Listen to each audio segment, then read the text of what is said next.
Hi, this is Scott Garibay, and today we're going to talk about the November 20th Atlanta MSNBC Washington Post Debate 5. We're going to continue to unpack what happened in this historic event. We're going to talk about Andrew Yang, how he defeated every single one of his opponents. And today we're specifically going to talk about sour lines. All right, so we're going to go through every candidate, of course, Andrew Yang first, and we're going to talk about where the things they said didn't land, where it hurt their campaigning, where it didn't make sense, maybe where it wasn't, where it was wrong. Just things they said that were not, there are power lines. That's a good solid landed, line that you say against an opponent or a point that you make, and a sour line. These are statements that the candidates made that just did not land, were wrong, didn't forward the goals that they were trying to accomplish. Okay, all right. So let's jump right in. All right. So first and foremost, and just so you're aware, I'm going to list every single candidate. The farther away, the later in the video I talk about somebody, the worse they did against Andrew Yang. Okay. Of course, Andrew Yang won this debate. He did a fantastic job. One thing that's really exciting is there actually are outlets. I think even CNN actually said Pete Buttigieg and Andrew Yang were out front. There's actually, traditional media sources that are actually saying Andrew Yang really had a strong showing, and also acknowledging Pete had a strong showing. And I do have Pete listed second. I do think he had a good night. I actually think Pete Buttigieg is a great candidate for Andrew Yang to run against. And I think there's a lot of reasons why he can beat him. That's its own video. I'm going to stay focused here. So let's jump into these sour lines, okay? So what were Andrew Yang's sour lines? Well, first and foremost, Andrew Yang did not have any sour lines. But he did have a sour time. One, right? And I'm going to talk about this because I want to be fair, all right? So what was Andrew Yang's sour time? Well, he was asked one very interesting question, which he had an absolute power line off of. And they said, hey, what was the question? They said, what will you say to Vladimir Putin when you talk to him for the first time when you're president? Right? Great question. It was really good. And it was a stunner, right? And it stunned him. Like he didn't talk for like 5 full seconds, right? Maybe 7 or 8, right? And you could see he was just calculating. He was just spinning in his head, right? Now, he came out with the line, sorry I beat your guy, which, it was funny. It got a lot of coverage. There were articles on it. Great power line, right? But the sour time was that 5, 6, 7, 8 second delay while he was thinking, right? And the reason why I'm taking time to talk about this now is I called Cory Booker out on it earlier in an earlier debate, right? Cory Booker had one of these where he just like, you could see the gears clicking and trying to get traction, trying to get that answer to come out quick, right? And so I think a lot of people like get really frustrated with the debates and they're like, oh, it's unfair to push them for an answer and make them make this soundbite, right? I am not in that camp. I love the debates, right? And the reason why is if you don't like the debate format, that's on you. Joe Rogan is sitting right over there ready to give you a long-form interview of an hour, 2 hours, and you can speak at anything you want at length. Plus, there's websites, and you can put all your policies on there. There is absolutely no shortage of awesome long-form interviews. And if you want to get your point out more than the soundbite, there you can do it, right? Like it's not hard. You can go right on YouTube. You can talk as long as you want, right? Like it's a thing, right? So, but in the debate, you better be on point, man. You got to make it snap, right? You really got to make it click. And Andrew Yang just like the gears were spinning for just a few seconds, right? And so it looked a little bit bad, right? Now I have a tremendous sympathy for Andrew Yang, and I think he was right. He was right to let the gears spin and say the right thing rather than let his mouth run the way every other crocodile up on that stage would, flap their fangy jaws and say some spin point that they had said a million times, or just something like, Vladimir, you'd better not, jump in on our elections again, or, just something nonsense, right? Now, actually, Andrew did say, "Hey, you cannot actually interfere in our elections." Which I think that's the obvious, right? But what he said was excellent. He did a great job on it. But one of the things, the only reason I'm bringing this out is it was uncomfortable. And one of the things I think we have to remember is we demand a lot from these candidates, and even a 5-second delay can look terrible. The demands on these candidates is incredible, right? But hey, baptism by fire, like you're running for the hardest job in the world. Don't whine because you had to think hard and quickly. You're gonna have to do that on the job, right? So it was the only sour note that Andrew Yang had. All right, let's keep moving. We'll go to the next one. All right, so next, Pete Buttigieg. He had a good night, but these were his sour lines. Oh my gosh, he had a really powerful one. He said, "Impeachment should be beyond politics." Oh, really, Pete? Also, I think he should have added this. Also, when it rains, jelly beans should fall from the sky so we can all have candy. Like, what are you talking about? Like, this was absurd. It was just, like, I couldn't believe what a bad line this was. It was absolutely ridiculous. The impeachment is 100% political. It's literally a political process, and even beyond that, it's completely politically motivated. And honestly, I will tell you right now, there's never even been an impeachment attempt that was not 100% completely politically motivated, right? And guess what? I'll tell you right now, we got a real problem in America, because I think going forward, each president will have about a 10% chance of somebody trying not to attempt to impeach them, right? Because we really kind of thrown process and respect and decorum and etiquette away, right? Which means it's political daggers out all the time going forward. Let's have fun. All right, let's get into it. Like, it's going to be a mess. And I would not be surprised, second year 2, 3, 4, somebody's trying, some group is calling for impeachment, against Yang, and in 2028, when AOC runs, and she becomes president, I'm sure somebody's going to impeach her, going to try to impeach her in her second or third year as well, right? This is just a political reality. This impeachment process is complete and utter nonsense.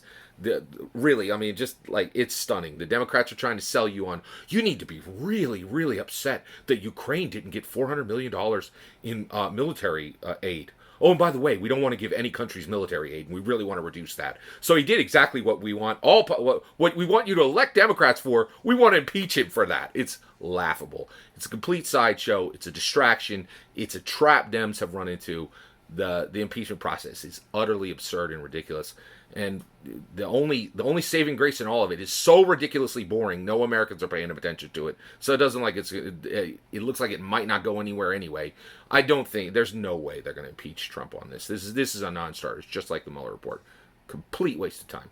All right, a few other ones he had. So Tulsi, he said nobody on this stage is talking about invading Mexico. Nor was Tulsi. She just said what Pete had said, that he would send troops into Mexico, right? Like, that's like pretty straightforward. He looked really bad here. Like, he misquoted Tulsi deliberately, right? And it looked bad on his end. I think this is a complete sour line. Also, he said to Tulsi, she started talking about, when, how instead of, putting boots on the ground, you should talk to your enemies, right? And he's like, like Trump talked to Kim from North Korea, right? Terrible line, right? Like, this makes no sense. And Pete is just falling into this no thought Democrat inconsistency, right? If you don't want to put boots in the ground, and you're promising to, virtually every Dem on the stage is like, we need to spend less on military, right? And then in addition to that, they're like, we need to really make sure that we're pulling troops out of nations as quickly as possible. Again, which people got super upset with Trump for doing. Oh no, he did exactly what we're all asking you to elect us for. Oh no, Dems are so ridiculously inconsistent. It is abominable. It is just it's so laughable. Like, we really need to start. Dems have a serious inconsistency problem. Like, they have this backlash. Oh, Trump did it. We need to oppose it. Right? Like, just stop and think for a minute. If he's doing something you are literally asking people to elect you to do, maybe you shouldn't be, like, opposed to it. Like, it's absurd. Right? But this one was terrible with Pete. Absolutely terrible. Right? And here's the issue, right? If you want to reduce funds for the military and you want to pull people out of military, out of nations, boots on the ground, out of nations, right? Which is essentially the Democrat playbook, and every Dem saying it. You cannot besmirch diplomacy. That's absurd, right? Like, this made Pete look like a complete non-thinker. He's not a non-thinker. He's a Rhodes Scholar. We all know that, thanks to Cory Booker. Woo! Boy, was that a sour line. Both me and Pete are Rhodes Scholars, right?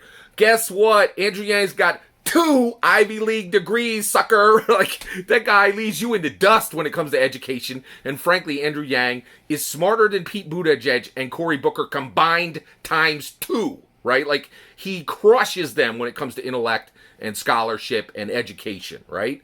And guess what?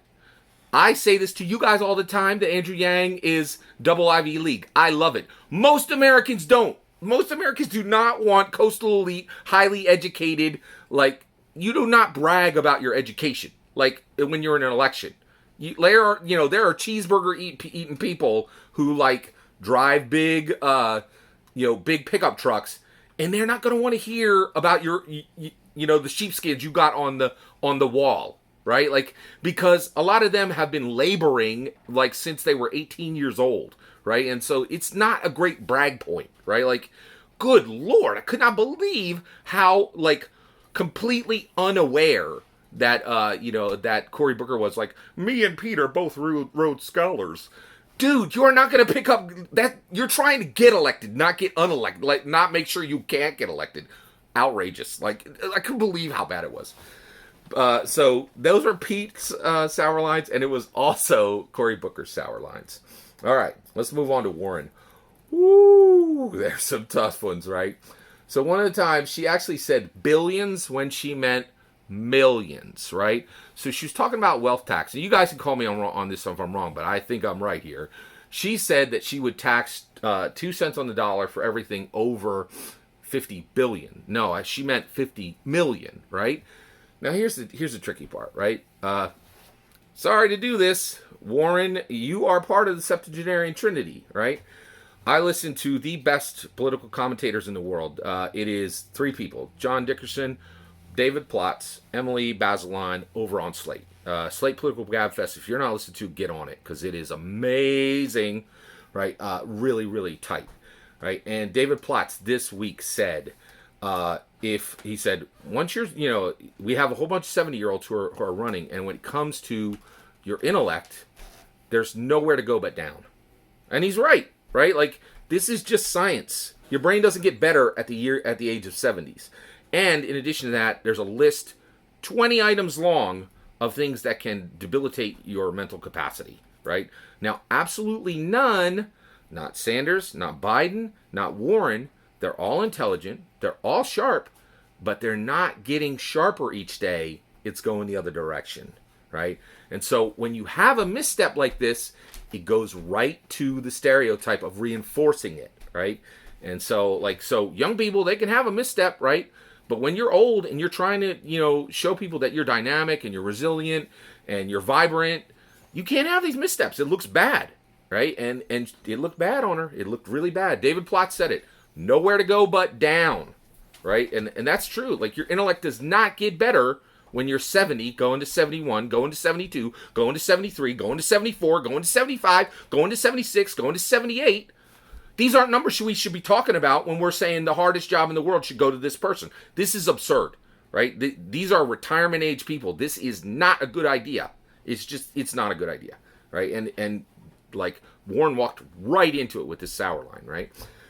She said, United American, she said she talked about uniting Americans, and then immediately, literally in the next sentence, said, I'm going to tax the wealthy like crazy because they deserve to be taxed, and saying, hey, we're going to unite Americans, but let's divide the rich. are rich people not Americans? Where's the unity for them, right? Where's the tolerance and the moderation? Good question. Yeah. Well, and the reality is she's for division. She's absolutely for division. She wants to divide the wealthy from the poor, right? Through vastly different tax models, and which I think is a terrible idea. So definite sour line. She also said more people should serve in the military as a shared service. This is absurd, right? Again, did you even read, for Warren, did you even read the Dem playbook? What the heck, right? If you're, the Dems are for reducing military spending and pulling troops out more than Republicans, right? So if you want to have less bases all over the world, want to spend less money, and want to have less boots on the ground, why on earth would you call for more military people? I swear, I think half these candidates aren't thinking at all, on half these policies. Let's be super clear. They're all super smart. I'm not saying that for a minute. I'm saying there's so many things to think about when you're dealing with the presidency that they're just checking their brains at the door on some issues, right? And not even out of laziness, just out of bandwidth, right? That's why I'm so down with Yang, because he's got bandwidth for ages. He's the smartest person on the stage, not by a small amount, by light years. He's way smarter, right? Way more bandwidth, right? And his brain is arguably still getting better, right? Not declining, right? It's not that's not a harsh thing to say your mind is going to decline at 70 plus. It does. It's a fact, right? And again, Dems are all supposed to be about science and facts, right? We don't get to just believe things on faith. That's a conservative thing, right? We don't have that liberty, right? So, all right, let's keep going. All right, when it comes to politics, of course, I do believe in all right.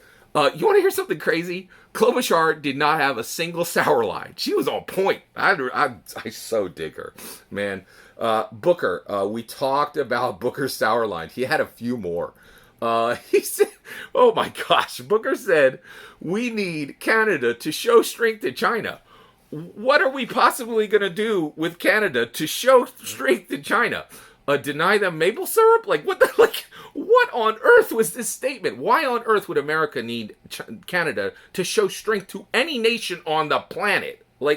That is absurd. It is utterly absurd. I was like, what on earth was he saying there? Booker got into it with Biden. And you know what? I'm not even going to talk about what he got into it with, because I think it was not a good idea, right? But here's my issue. Wasting your time dragging Biden down? What's the point, right? That guy's done. You just look at him. He didn't smile the whole night. His smile was gone almost the entire night. He looked tired. He had a frown on his face. He knows the writing's on the wall. Why? It's almost it seems like punching down. It really does. I really feel like Biden is done. And everybody's just kind of hey, buddy, you're doing great. Kind of petting him like a golden retriever or something. I really think people should just let him respectfully bow out. This is getting bad. I don't really feel he's not even remotely really a candidate anymore. It seems like and everybody's just kind of being politely quiet about it. It's a whole thing, right? All right. Also, man, Booker at the end said, it took time to say I'm not qualified for the December debate. Dude, don't project weakness to people. It's not a good idea, right? I thought that was a bad idea. Harris, she said justice is on the ballot. What the heck? Doesn't she understand she needs to start walking back some of this? I'm a strong prosecutor. If you spent your career jailing people, that's not something you can brag to Dems about. Come on. I thought she got this. She clearly still doesn't get it, right? She went full on into a Tulsi attack, which again, I think is a waste of time. Harris, attacking somebody who has no chance of ever being elected anyway. Stay on target. Pete, according to the traditional media, Pete was the front runner last night. According to us, the Yang Gang, we know who the true threat is in every debate. It's Yang, right? Because he has the momentum of a freight train. He's going to be our next president, right? So it was just kind of odd. Harris, oh my gosh. Kamala Harris said Donald Trump got punked. Were you referring to the 2003 Ashton Kutcher punk show or the 1976 Sid Vicious punk rock? Either way, really dated. It sounded bad. right? Also she talked about rebuilding the Obama coalition. Like Kamala Harris, you've been attacking Biden constantly, questioning Obama's ability to vet him, right? Obama signed off on Obama signed off on Biden. You can't attack Biden directly and then say, "Oh, I'm super pro Obama." It don't work like that, right? They were allies. That's Batman and Robin. Biden was Robin, right? Like you don't get to do that. Biden, I'm keeping this moving here. Biden, he's done. I'm not even gonna list his sour lines. Sanders, never had a chance anyway. Socialist sticker slapped to the forehead. You cannot be a socialist and get elected in America. I don't understand why people don't understand this. Gabbard, oh man, she had a big one. Wars that undermine our national security. You can't tell troops that what they went to war for made America less safe. Come on, like this is common sense. The outrageous. Steyer, every word that came out of his mouth was a sour line. I dislike that guy. All that is my opinion. What do you think were the sour lines? Let me know in the comments below. Please consider liking and subscribing, and have a wonderful millennium.